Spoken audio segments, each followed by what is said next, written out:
Hello, and welcome to Jonathan Tobin Daily. I'm JNS Editor-in-Chief Jonathan Tobin. Thanks for joining me for another discussion on the most pressing issues in the Jewish world. Please like, subscribe, and give us good reviews when you listen to the show. Now let's get started. The latest round of congressional hearings about anti-Semitism on college campuses that took place this past week showed that some academic leaders still haven't gotten the message that the era of woke leftist discrimination against Jews has got to end. In an echo of the clueless and transparently discriminatory stands of the presidents of Harvard University, the Massachusetts Institute of Technology, and the University of Pennsylvania in December 2023, the head of Haverford College demonstrated that she was both in denial about the plight of Jewish students and unwilling to do something about it. What's worse is the fact that some of those we ought to expect to regard this issue as not merely a priority, but a matter of life and death, are opposing the first and only serious effort to rid the education system of this vile prejudice. That's the only reasonable conclusion to be drawn from recent events, as President Donald Trump's administration and congressional Republicans are stepping up their campaign against institutions of higher education that have either tolerated or encouraged Jew hatred on their campuses. This crisis has been brewing for years as progressives completed their long march through institutions of higher education and imposed toxic ideas like critical race theory, intersectionality, and settler colonialism on curricula, as well as admissions and disciplinary practices throughout the nations. The widespread adoption of the woke catechism of diversity, equity, and inclusion, DEI, fomented the surge in anti-Semitism that broke out following the Hamas-led Palestinian terrorist attacks on southern Israel on October 7, 2023. By seeking to racialize and divide society, in addition to pointedly excluding Jews from the protections afforded to other minorities, DEI reigned over colleges and universities, setting the stage for an unprecedented siege on Jewish students. Yet instead of giving their wholehearted support to Trump's effort to force schools to end the harassment of Jews and the practices that backed it up, groups like the American Jewish Committee are siding with the opponents of the administration's program, including a list of more than 500 rabbis from the conservative reform and reconstructionist movements. They are essentially joining forces with recalcitrant schools like Harvard University, which has resisted the president's demands to enact fundamental reforms that will keep Jews safe while also creating an atmosphere where left-wing anti-Semites no longer have the power to shape academic culture. The supposedly centrist AJC, along with a list of leftist and anti-Zionist rabbis, insists that they are against anti-Semitism. But this is mere lip service to the greatest threat to American Jewry in Israel in living memory. They may explain their stands as, in AJC's case, opposition to what they say is Trump's overly broad approach to the issue, while the radical rabbis say their stand is in defense of democracy. But by refusing to join the administration's long overdue push to overhaul the way that schools police discrimination by using the power of the federal purse, both parties are taking sides with anti-Semites. This debate is largely disingenuous. To assert that one can oppose anti-Semitism while opposing Trump's efforts misses the point that the administration is trying to accomplish. More decisive action against pro-Hamas mobs, creating encampments, taking over buildings, or other efforts to harass Jewish students is to be welcomed. For example, the expeditious manner with which Columbia University's dispatched security forces and police to end the recent occupation of its Butler Library and then arrest those who had carried out this illegal act was an improvement on its appeasement of similar radicals last spring when it came to the takeover and damage to Hamilton Hall.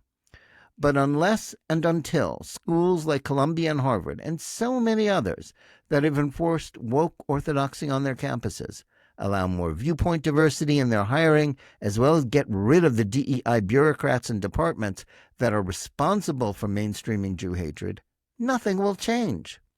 Critics of the administration, however, say that they oppose those reforms as illegal interference in academic freedom. Such a position is palpably dishonest, since no one disputes that the provisions of Title VI of the 1964 Civil Rights Act involve federal authorities and rules in ensuring that there is no discrimination against protected minorities, like African Americans and Hispanics. Yet they balk at applying the same protections to Jews.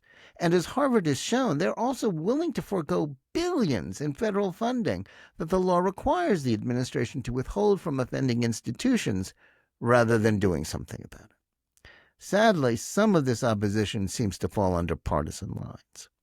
As was the case when the House Education and Workforce Committee held its first hearings on campus anti-Semitism, at this week's hearing, Republicans were determined to hold the feet of academic leaders to the fire.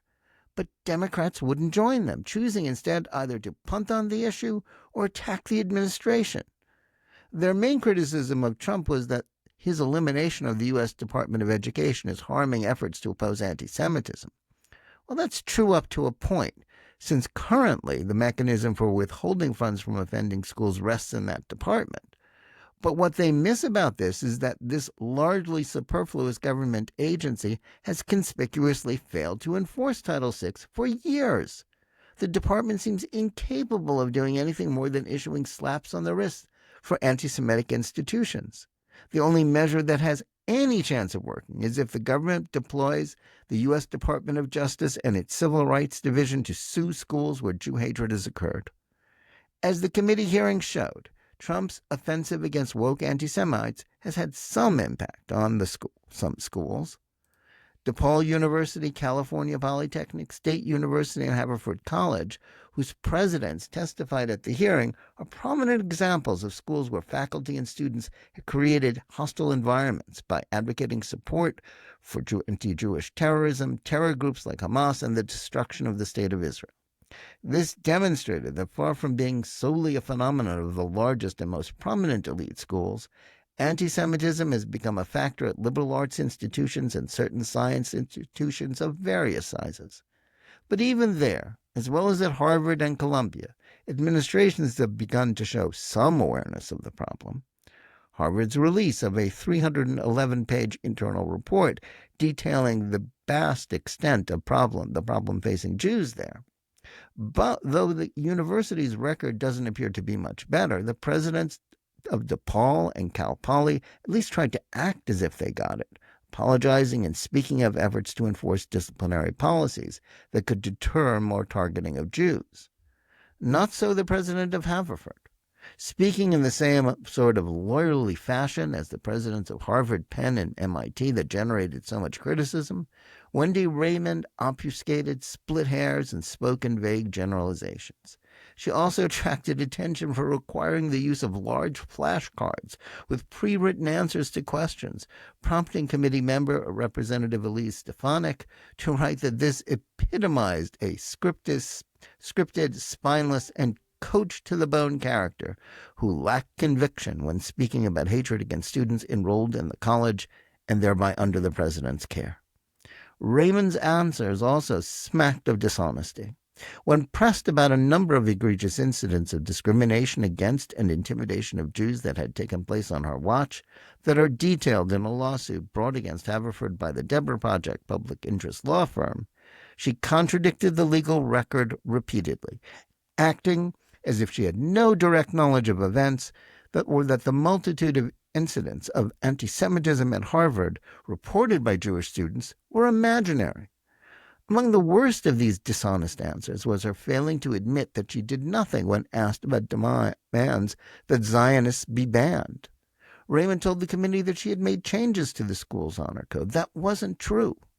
She also wasn't being honest when asked about another incident concerning questions posed to her by Jewish students about a social media post from a faculty member who applauded the October 7th assault. According to the students, Raymond said she heard people breaking free of their chains. Her appalling performance indicates that some schools, where left-wing politics are deeply entrenched, are not prepared to give an inch to critics who are aware of their terrible record on the treatment of Jews. Haverford's administration, staff, and faculty are clearly too committed to DEI and other woke ideologies to acknowledge that Jews are deserving of protection and that those who target them in the name of the Palestinian Arab cause are engaged in a pernicious form of hatred. Raymond isn't alone in behaving in this manner. Harvard's report on anti-Semitism can be considered a hopeful sign. However, it was accompanied by another report issued by the university at the same time, devoted to the entirely fictional problem of anti-Muslim, anti-Arab, and anti-Palestinian bias at the school, all of which merely amounts to complaints about Jews who have the temerity to speak up about anti-Semitism that the school has both tolerated and encouraged. As retired Harvard professor of Yiddish Ruth Weiss told the Free Press, this amounts to the school telling the world that it doesn't really have an anti-Semitism problem. Just as damning was the news that Harvard had recently granted 9 prestigious fellowships to vicious Israel bashers whose scholarship is indistinguishable from Jew hatred. These incidents demonstrate that the endemic problems the Trump administration is trying to remedy, which require structural change in higher education, are more necessary than ever. And the only way to address the problem is to punish institutions resisting his reforms and that continue to violate Title VI by defunding them. As is patently obvious, no one opposing Trump and the Republicans on this issue would tolerate it for a second if attacks on African Americans or Hispanics were treated in the same cavalier fashion. Yet that is what groups like AJC, the Radical Rabbis, Democratic Party representatives in Congress, and left-wing media outlets like the New York Times are doing by not only opposing, but falsely labeling administration proposals as an assault on academic freedom and democracy. The battle over academia is one that is vitally important. It's also a sidebar to the greater struggle going on in this country between those who correctly identify the threat to Western civilization and the values of American liberty that is posed by woke ideology. The ideas behind the surge of prejudice are the real problem, and the plight of Jewish students on college campuses is, as is often the case throughout history, one of the Jews playing the role of the canaries in the coal mine. It also offers Americans a clear choice on how they feel about the post-October 7th surge in anti-Semitism. In this battle, there can be no neutrals.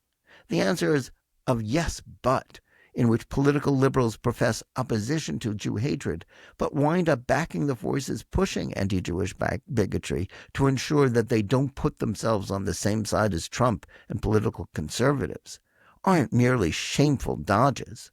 They amount to a willingness to tolerate a growing social scourge in the name of partisan loyalty and hatred of Trump.